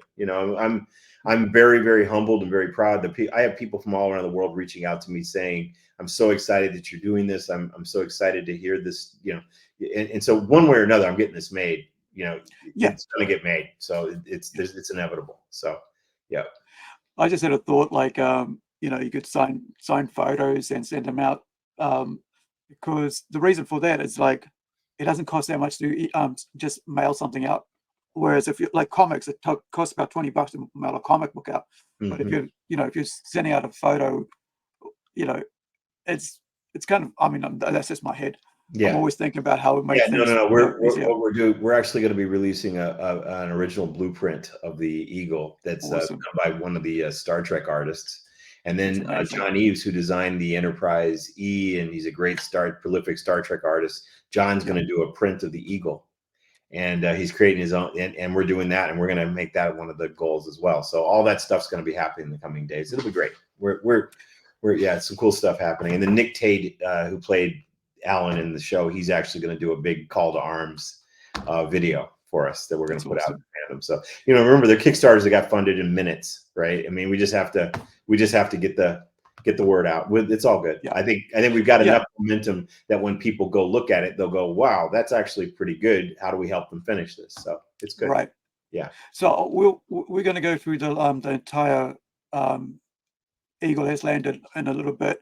Okay. But let's yeah, I was going to get you to go through each aspect, so that way we can, you know, people can see exactly what it is. Now, Oceanus and, you know, Parallel Man. Mm-hmm. I love I remember watching Oceanus and I was thinking, oh my goodness, this could happen, really could happen. And, you know, and it was like, it was just crazy. The whole concept of it felt so real. Mm-hmm. And so you know, you talk about bringing, you know, plausibility and, you know, scientific plausibility to your storytelling. Tell me a bit about that. Mm-hmm. Well, I mean, here's the thing. Anybody can make stuff up, right? Yeah. You know, okay, so I'm gonna tell a story briefly that some people might find strange, but here's the thing. I was a kid, and when I saw Star Wars, obviously, I think I was in 5th grade, and I saw that movie, and I remember by the time I was kind of interested. You know, I was like, well, you know, as I said, I was a science kid, right? So, so I knew something about. Obviously, we know a lot more about space than we did in the 1970s, but they knew quite a bit. And I would read these things and everything. So I was super excited for Star Wars because I was like, where is this? What is it? When is this? What happens, right? And I remember sitting in the theater, and the first moment I saw a long time ago in a galaxy far, far away, I was like, wait, what? You know, it's like that immediately kind of was like, wait, what? I'm like, but those are humans, and like they speak English, and they're, you know, and I was like, why? Oh, I was kind of bummed immediately because I was like, I was hoping it was a story about our future, right? That's what I was hoping. But okay, fine, I'll go with this.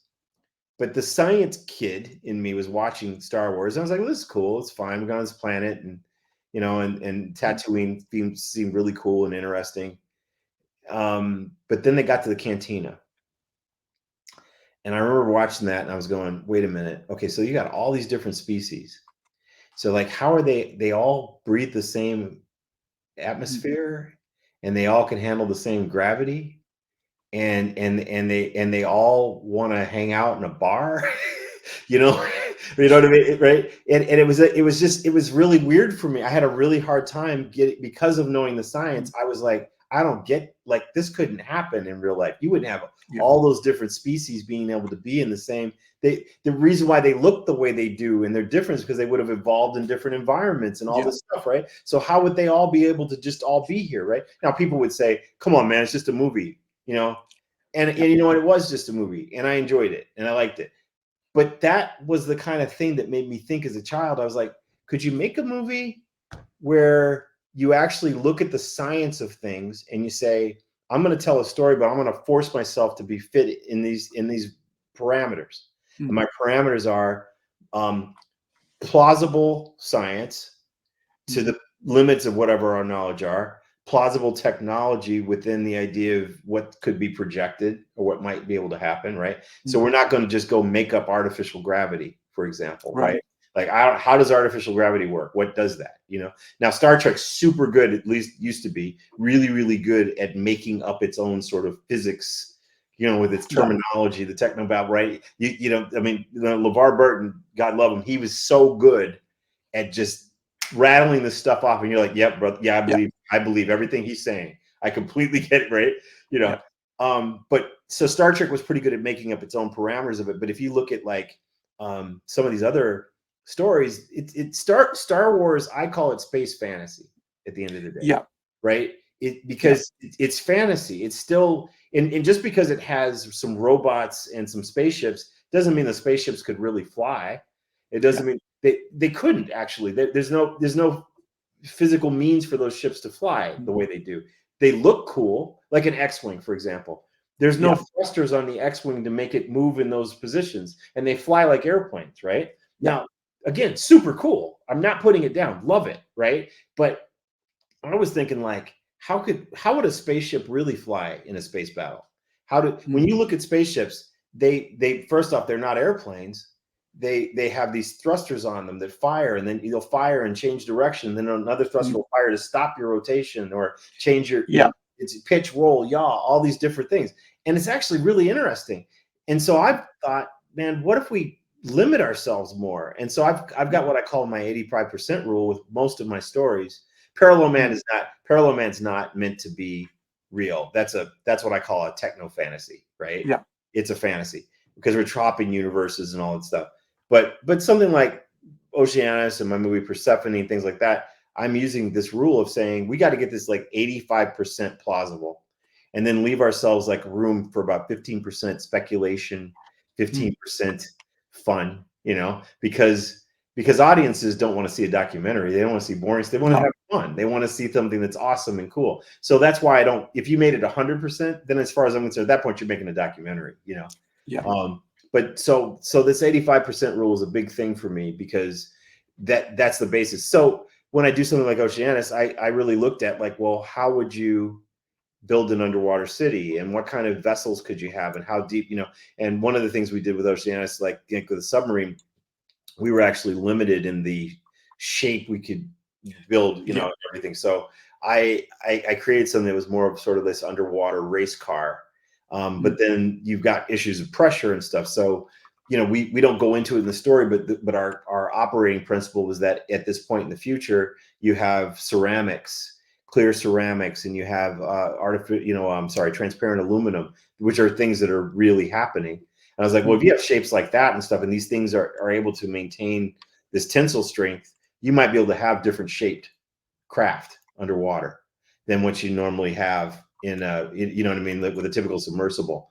So that was part of our thing. It's like we've got radio underwater, which is not something that can really happen, but we were playing around with the idea of quantum entanglement, lets the ships talk to each other, all kinds of cool things like that when we get into more of the Oceanus feature films and TV shows, as we develop that, you're going to get to see some of the science of this and really get into what would it be like to live underwater, and how dangerous would it be, and how would they do it. So that's really important. So I was just going to bring this up so people can actually see what the ship looks like underwater. Are you able to see that? It's a good shot. Okay, so here we go. Yeah, so let me bring this up really large. So I'm going to play it without any sound in the background so we can see how amazing that looks. Take us through this. Well, I mean, that's the Oceanus base back there behind them. And then this is the submersible. I call it an aqua shuttle, which is an homage to something from the Star Trek cartoon. Actually, they had something called an aqua shuttle in that show that I thought was so cool in the cartoon. And so the aqua shuttles, they're these sort of advanced underwater,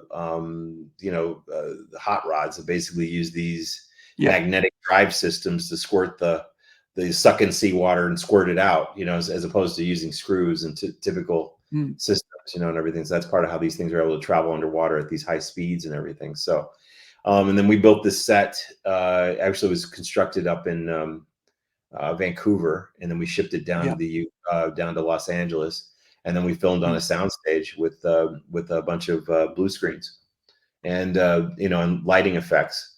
And everything you're seeing we did with CG, and then we played around with all kinds of different cool lighting effects and stuff. You're going to see coming up in a minute, like it looks like he's literally underwater.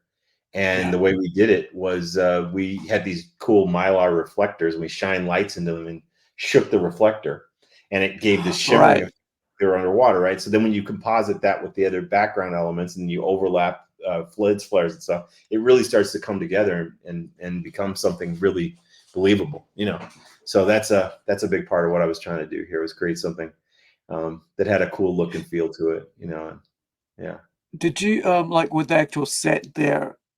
Did you create everything, or how much of it did you actually like say, okay, we can use Well, this one and of the that'll things work with here? And I really believe in practical sets, as much mm, practical as you can, because now this was before, obviously, we did this before LED volume. Now I might have, at this point, I would wrap this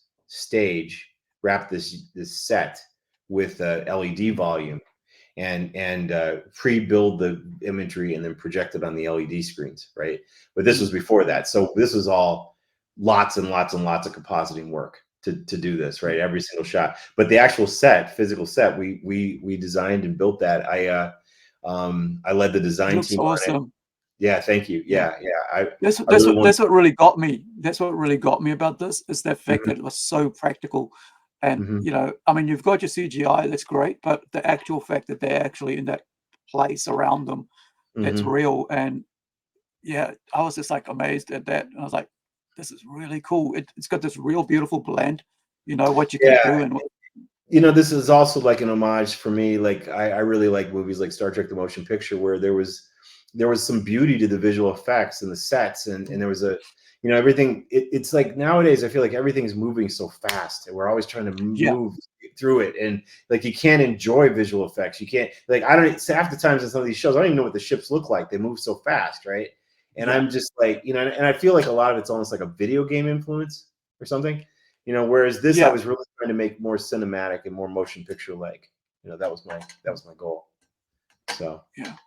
Well, guys, make sure you guys check this out. This is, I'll put the link in and then we'll head over to Parallel soon. But I mean, yeah, because I don't want to give away any more of the plot because that's such a great film, great short film to watch. thank you And very this is much. just part one, isn't it?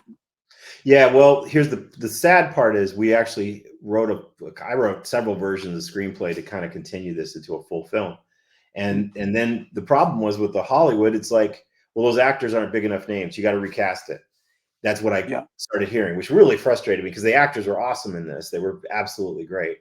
yeah, The other thing that was really frustrating is that we weren't able to really, move it along to where I wanted it. And so I have a version of it, a new version of it that I started developing earlier this year. That mm, was, so I've written like 3 or 4 different screenplays of it. I've done multiple TV Bibles for a TV series of this.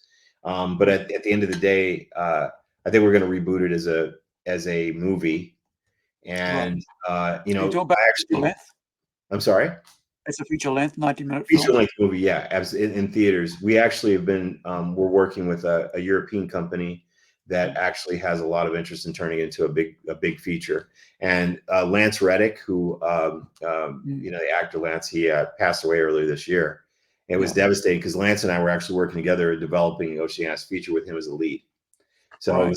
we were developing it with him as the lead, and we were going to bring in Gerard Butler to play sort of the nemesis to his character. So, Yeah, but a really great treatment came out of that, and I think this treatment nailed the premise, and I think it's going to mm, be great for new audiences. Audiences who have seen the short will go, okay, I yeah, see enough in this that I understand what it is that you were trying to do. I get it, mm, and then a completely new audience could be, pulled into it. So we'll see mm, what happens, but I'm definitely, the project will get finished and turned into yeah, something someday.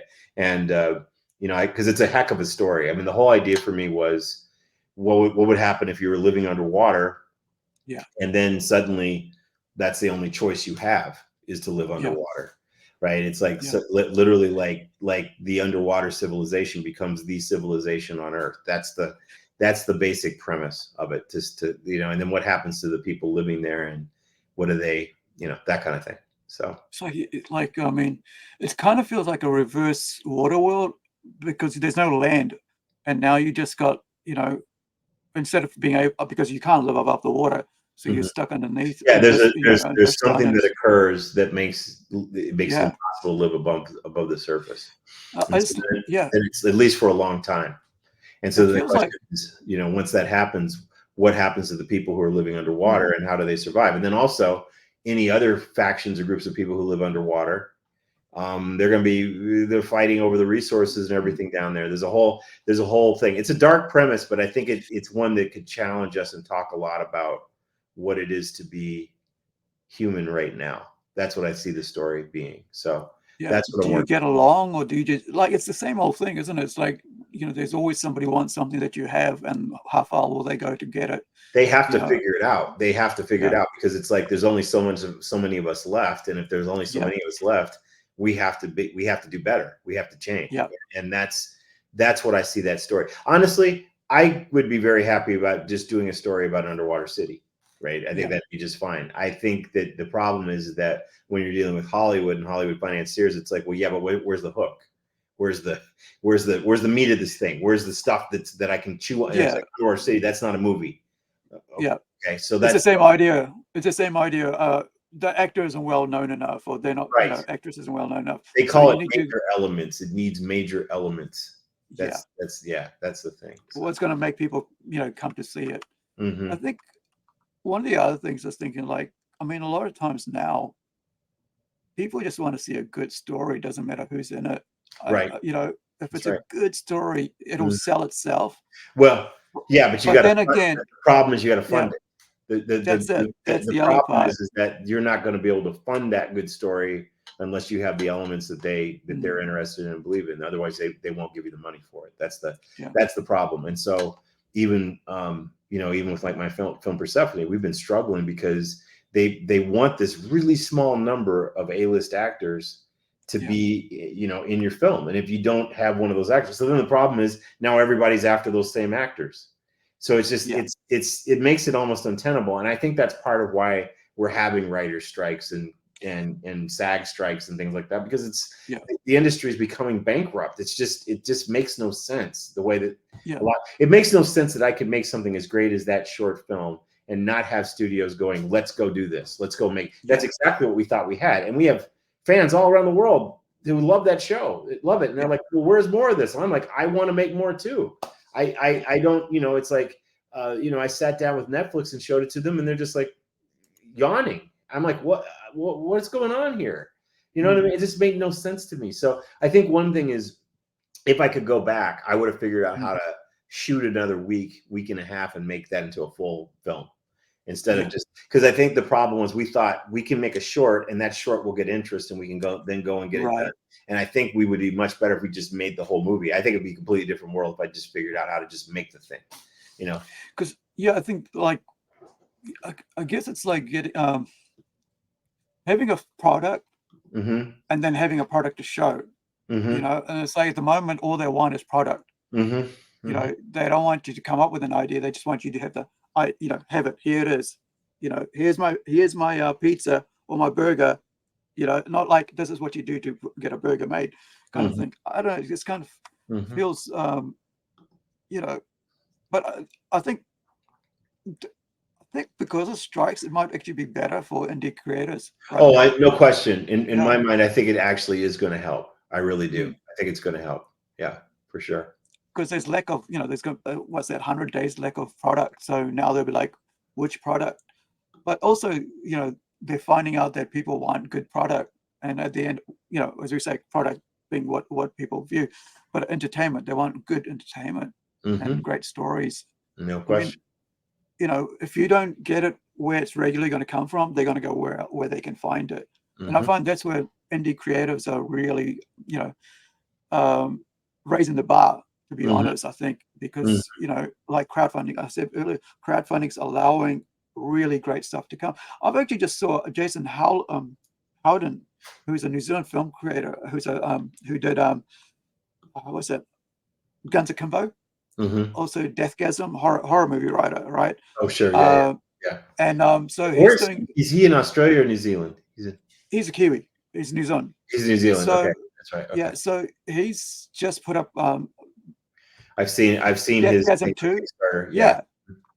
So I mean, that's a whole different thing. I mean, it's a different genre, so it's horror. So, but what I love is that it's allowing, people just having their own vision, to do something, and I appreciate that. I think, and I'm supportive of that. And I think more people should be supportive of that. If if you're out here going, I don't like this because it's so, this and that, I just can't. Well, then get out here and support people on crowdfunding. Right. Exactly. You got no excuse and to complain. Yeah. If you're complaining, then do something to help other creatives. Agree more. Yeah. Tell us about we mentioned a bit about Parallel Man earlier, so let's go through that for a bit, because I just love I love manga and anime, and I love animation. I was watching a couple last night, and I enjoy that's because I come from I'm doing comics and stuff like that. I love the let me find something really different. Actually, it might just go from this over here, because that's kind of a really cool setup. Okay. All this because watch a little bit and we'll get you to talk about this. This is Parallel Man. Yeah. Well, okay. So here's the thing. I actually was interested in parallel universes since I first saw I think it was Mirror Mirror on the original Star Trek. Okay. And so I've been thinking about the kinds of parallel universes for decades, and we did this before the whole advent of the whole parallel universe thing that's been going on with Marvel and all the other stuff. It's like I've always thought it was fascinating, the idea. And so I wanted to tell a story about a totalitarian regime that developed the ability to travel across the multiverse, and then using that ability, they basically become villains. It's actually the United States that becomes the villains in this version.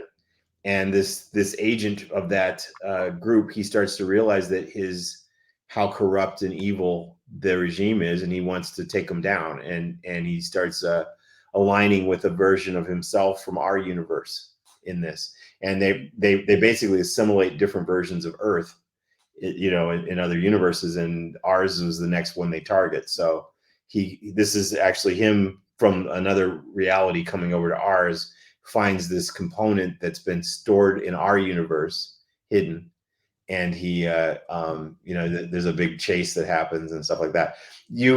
I will send you, just for the fun of it, there's a graphic novel that we did of this. Well, actually a 7-issue comic book series.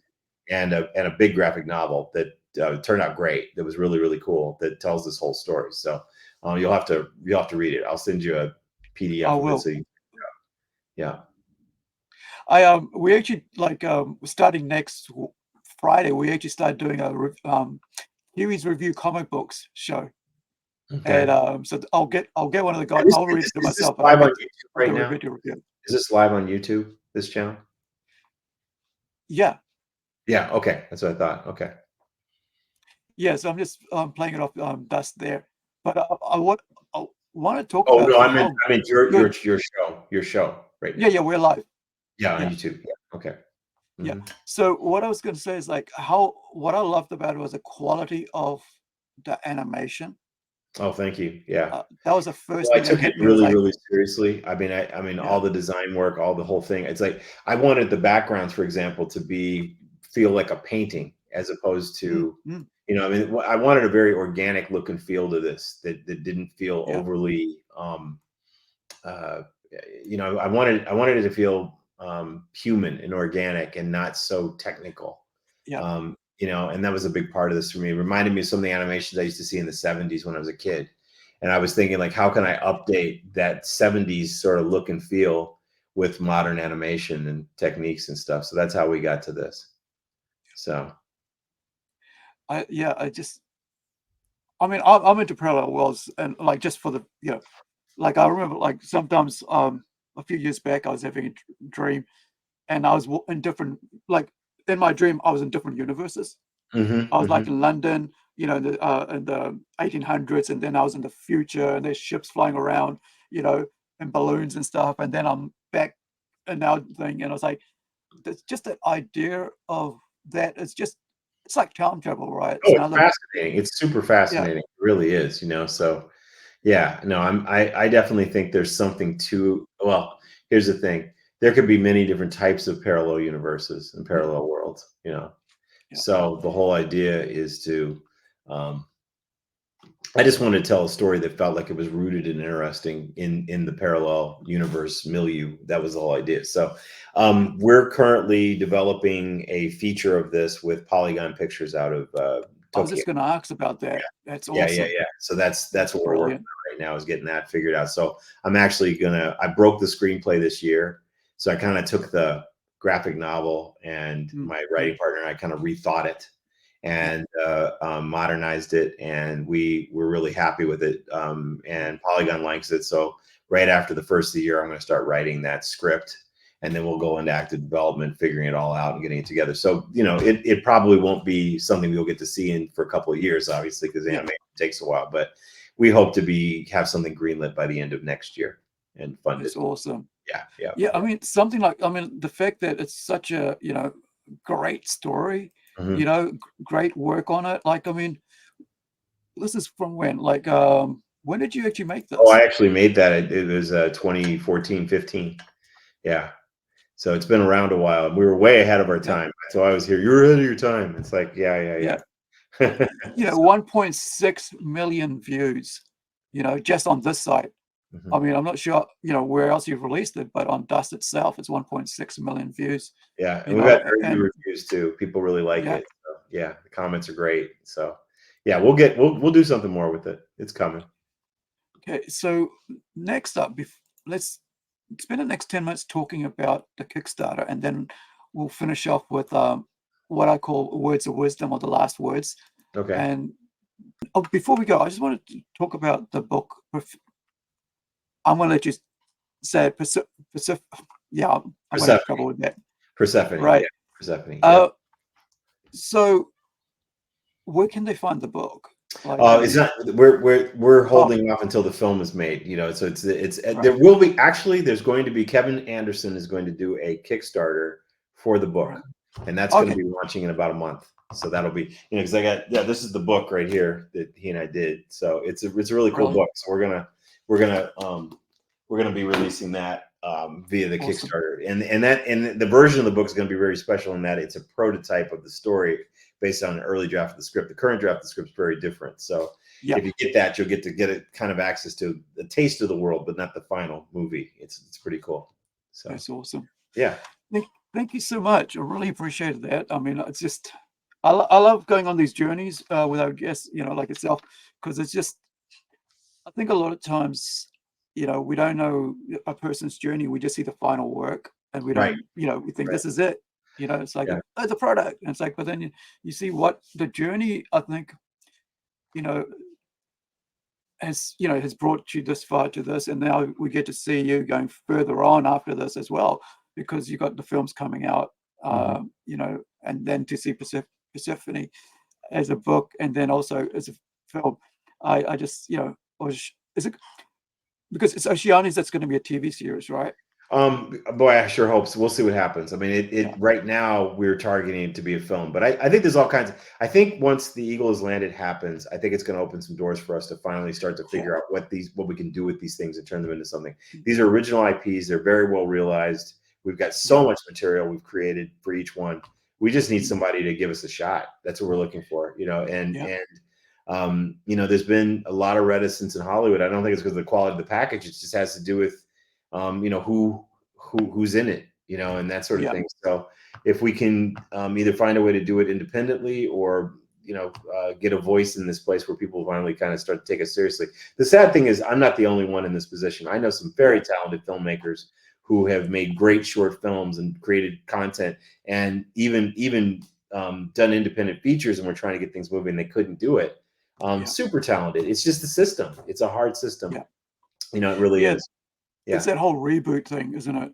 Well, it's because they want to use existing IPs. It's always about, taking existing IP, hopefully something people know, something people remember, and then, putting a new spin on it. But then they think they've got the safety of having an existing audience, if that makes sense. So that's probably something like this new movie, The Creator. I kind of want to go see that, because I want to support the idea that there's an original movie with it, original ideas, instead of it being a reboot or a remake kind of thing, I think, like I mentioned earlier, people are hungry for good stories, They and are. like, and when we see so many reboots and they just dropping the ball, it's it turns people off the franchise itself. As we Mhm. watch Star Wars, and now with Star Trek, I think people are hungry for. I mean, I know I am hungry for good TV. That's why I'm going backwards now, watching the older stuff, Oh, because sure. Yeah, I absolutely. missed, I missed the good stuff. So I'm going to go back to the old stuff.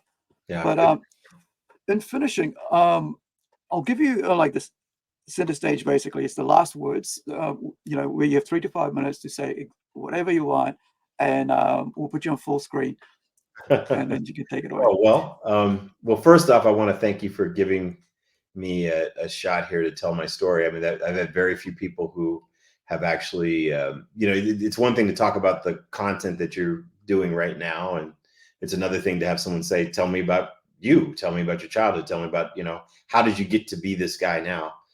So that was that was very, very cool. It was a real honor. Thank you.